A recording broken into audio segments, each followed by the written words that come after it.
Support for this podcast comes from the law firm of Davis Malm. Whether you're a developer, property owner, manager, or commercial tenant, their real estate attorneys know the lay of the land, not just the law. Learn more at davismalm.com.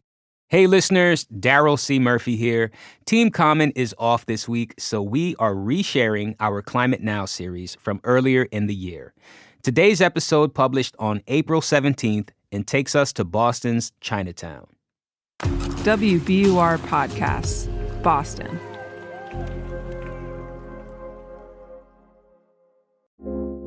I'm Daryl C. Murphy, and you're listening to The Common. In case you haven't heard, it's Earth Week. And to celebrate, we're going to be doing something a little different.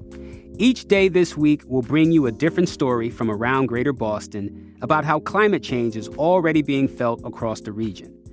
Today's destination is Boston's Chinatown, where residents are taking climate resilience into their own hands. We're in this park on Tremont Street in Chinatown. Describe to me where we are. Well, this is kind of like at the edge of Chinatown. We have the Josiah Quincy Elementary School across the street, right in the corner. And then across the way, we have one of the residential towers, Mass Pike Towers. That has about 200 units. You can tell that it's like a concrete building. Yeah. And, I'm seeing a lot of concrete, brick, a lot of development out here. So I imagine it gets very hot in the summertime. This whole area is 10 degrees hotter than anywhere else in Boston. So for people to be walking around and just leaving their home to go get something, that's what they would feel. So if it's 90 degree in temperature, they would feel 100. Suzanne Lee is the board chair of the Boston Chinatown Community Land Trust. She's telling me that in Chinatown, you don't have to look far to see how climate change is already impacting the lives of residents. It's one of the city's worst heat islands and has the highest levels of air pollution in the state, thanks to nearby interstates 90 and 93. And because Boston Harbor is so close, there's also the risk of future flooding. If you look at the map of the city of Boston, this is one of the flood zone area. So when the ocean wave rise, which happens more often than people realize, this area could be all flooded. So what happens if this area is flooded and then you rely on so much electricity to run your air conditioning and everything else? Living here, we have to start thinking about how do we prepare. And this is a traditionally immigrant working class neighborhoods, from Syrians and then later the Chinese. And the Chinese community has been here since the late 1800s. So we've been here a long time. And we want our community at least to have a chance to stay here. Yeah. And so this climate impact for us is huge. People don't have the option to go move somewhere else. But the Chinatown Community Land Trust and Chinese Progressive Association want to give Chinese residents options, power. And I mean that literally. The two organizations created a public benefit company called Chinatown Power, and its goal is to outfit 8 apartment buildings in the neighborhood with microgrids that will provide backup power in the event of an outage. I mean, you're in the crosshairs for so many consequences of climate change that at the same time, we're here because it seems like you're working on a solution for resilience. So we're in the first phase of implementing, looking at this concept of microgrid, that if we do have that kind of, weather impact, that at least we can sustain the energy need of this whole community. So listen, let's say I'm a really smart 5-year-old, but I'm still a 5-year-old. What is a microgrid? We have to learn that too. That means that if the electricity stops, if all our equipments are drenched in water, then we have a mechanism in the buildings that kick in that we won't lose any power, particularly for the elderly, for who would have a lot of medical needs. Yeah. I'm thinking of hospitals, right? If the power goes out, they could still run to take care of the patients. That's what you're making for the residents here. Right, exactly. Yeah. Gotcha. We met Suzanne and some other folks from the microgrid team at Mass Pike Towers. It's an affordable housing complex and one of the 8 buildings currently part of the Chinatown Power microgrid project. Microgrid manager Sari Kayali also works on a similar project in Chelsea where they are installing microgrids on a few municipal buildings. We talked to him about how the microgrids actually work and some of the technology behind them. Microgrids are actually the oldest type of electric grid there are. It is what it sounds like. It's a smaller electric grid. And so what it typically translates to is you have a source of electric generation on site. And that could be something like gas generator, diesel generator, or in our case, solar panels and battery storage. You said something earlier that kind of blew my mind, how this is all connected or seemingly connected, right? Because it's not just one building that's on a microgrid. It's, 8 buildings? Yeah. Yeah, how are these buildings connected, I'm saying in air quotes? So we're installing what we call a virtual microgrid. Mm-hmm. You could also characterize that as a coordinated collection of nanogrids. Yeah. Where we getting deep now. Nanogrids, baby. What it essentially entails is that we're installing a microgrid in each building, and we're coordinating those buildings together so that on the one hand they can coordinate their electric loads and maximize the revenue they can get from the utility. But at the same time, we're trying to involve the community in this and make the community feel like they're part of a larger network. Not just having each building feel like it's on its own when it comes to resilience, but trying to establish a broader network of resilience within the community. Basically, the microgrids that will be generating and storing electricity in these 8 buildings are not connected physically. Instead, they'll operate as a virtual network. This will help preserve a sense of community among residents involved with the project. But I want to explain what Sari means when he says maximize revenue from the utility. In addition to using the microgrids during a blackout, residents can use them during peak times of electricity usage, which can help save and make money. Here's how. Think of a hot summer day when everyone and their mom has the AC on in their home to keep cool.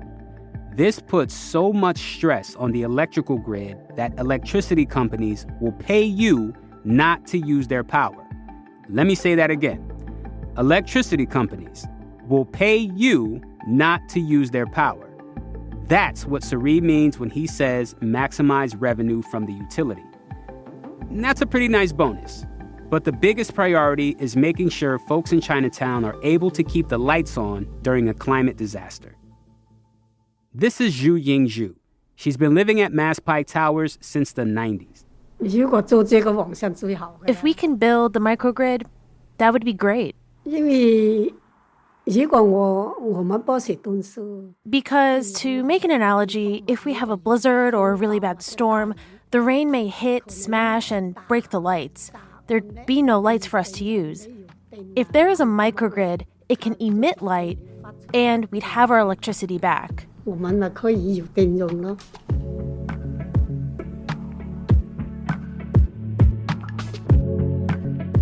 going to take a quick break, but we'll be right back.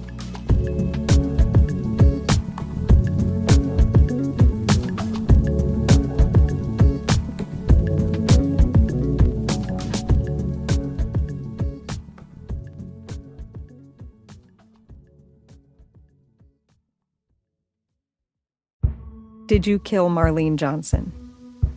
I think you're one of the first people to have actually asked. From WBUR and ZSP Media, this is Beyond All Repair, a new podcast about an unsolved murder that will leave you questioning everything. Somebody should be in jail for murdering my sister. A woman who's never been believed. As long as they think I have done this, then they're not looking for who actually did this. And that's what makes it a cold case. No, it's a botched case. And a search for the truth, once and for all. Wow, it just gets more interesting. Beyond All Repair. Listen and follow wherever you get your podcasts. Be careful. You're digging in a place that's been very peaceful for a while. Do it anyway.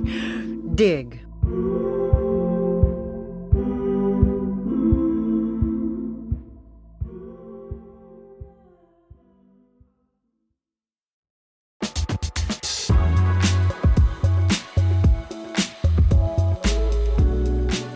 And we're back. Now, the amenities at Mass Pike Towers are pretty good. The units all have window air conditioners and reliable heat facilities, but that isn't true for a lot of the residential buildings in Chinatown. Franny Shi Wu is the assistant director of the Chinatown Community Land Trust. She works with residents like Zhu Yingzhu to answer their questions and collect feedback about the microgrid project. While Mass Pike Towers has relatively, nice infrastructure that provides a reliable heat and cooling for its residents, a lot of other Chinatown's buildings do not enjoy the same benefits. We have talked to residents whose main tool of alleviating heat in the summer is ice in a bucket and that they carry up 4 floors into their apartments. Wow. A lot of landlords even don't allow for window units to be installed because too many window units just overloads the building's electricity circuit and causes it to not work. So there's a lot of neglect and disrepair in a lot of buildings. Introducing efficient heating cooling measures along with microgrid will be real big help for these residents who are struggling to survive in Chinatown's extreme weather events. Chinatown Power is currently negotiating with building management and designing the microgrids that will be installed in each of the 8 buildings during this trial. The hope is, if successful, the model can one day be adapted elsewhere in the city. The immediate benefits of the microgrids are obvious. Who doesn't want to save on energy and better utilities? But to Franny, the most crucial piece of this project is helping Chinatown residents regain agency in a situation that has seen their neighborhood bear the brunt of climate change in the city for so many years. The name Chinatown Power, it's Chinese name, we translated it to Chinatown Self-Steered Energy Network. We really want to emphasize the part where residents can have a collective governance and decision-making over the microgrid. Usually how we do it is we start our conversation with them in talking about Chinatown's historic injustices that they have silently absorbed for many decades, including a lot of environmental hazards imposed by overdevelopment and neglect, right? So we talk about ways that we can reclaim agency and exercise some interventions over these situations. We can prepare ahead. We can advocate ahead. We can really take control of these infrastructure in our community to better the lives of our residents.